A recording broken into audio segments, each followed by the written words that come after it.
Natalia Veselnitskaya, a Russian lawyer. Thomson Reuters The Russianowned real estate firm Prevezon earlier this year hired former FBI Director Louis Freeh to help settle a major money laundering case with the U.S. government. That detail was in a memorandum released on Thursday by Joon Kim, the acting U.S. Attorney for the Southern District of New York, seeking to enforce the settlement agreement Prevezon struck with the government in May for roughly $5.9 million. Prevezon is also represented by Natalia Veselnitskaya, the Russian lawyer who met with top Trump campaign officials in June 2016 at Trump Tower. Russianowned real estate firm Prevezon earlier this year hired former FBI Director Louis Freeh to help the company negotiate a settlement agreement with the U.S. government over an alleged money laundering operation that involved an elaborate Russian tax fraud scheme that implicated high-level Kremlin officials. That detail was in a memorandum released on Thursday by Joon Kim, the acting U.S. Attorney for the Southern District of New York, seeking to enforce the settlement agreement Prevezon struck with the government in May for roughly $5.9 million. Prevezon is also represented by Natalia Veselnitskaya, the Russian lawyer who met with top Trump campaign officials in June 2016 at Trump Tower to lobby for repealing the 2012 Magnitsky Act.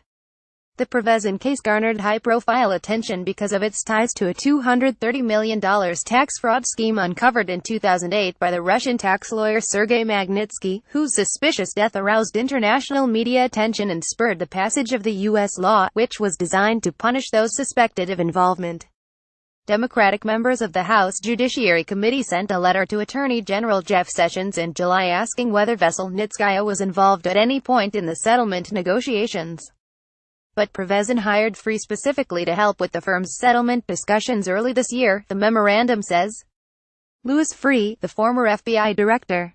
AP photo Alex Brandon Freeh, who was the director of the FBI from 1993 to 2001, has been known to take on controversial clients since entering the private sector in the early 2000s. In 2015, for instance, he represented an Israeli billionaire accused of bribing the government of Guinea for a stake in an iron mine. Prosecutors are now trying to get Prevezon to pay the $5.9 million it was supposed to turn over by October 31. Prevezon has argued that the funds it would use to pay the settlement are tied up in the Netherlands with a company called FBI Europe, which Prevezon says froze a payment of more than $3 million as part of the U.S. litigation against the Russianowned firm. But the government has balked at Prevezon's excuse. If Prevezon's payment is not due until Prevezon obtains the debt from the Netherlands, this case could stay open, and Prevezon's U.S. assets could stay frozen for years, Kim wrote. He added that Prevezon had even prepared for the possibility that it would never be paid by FBI Europe.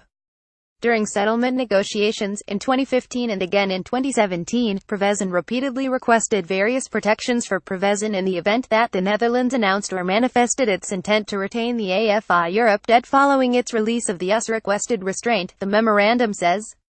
A federal judge in New York who earlier this month denied Prevezon's request to let Veselnitskaya enter the U.S. to represent it in court argued that the firm should have been eager to pay the $5.90 million because, absent settlement, the trial would have showcased a tale of international intrigue, a massive tax fraud in Russia resulting in the transfer of $230 million through a Byzantine web of shell companies.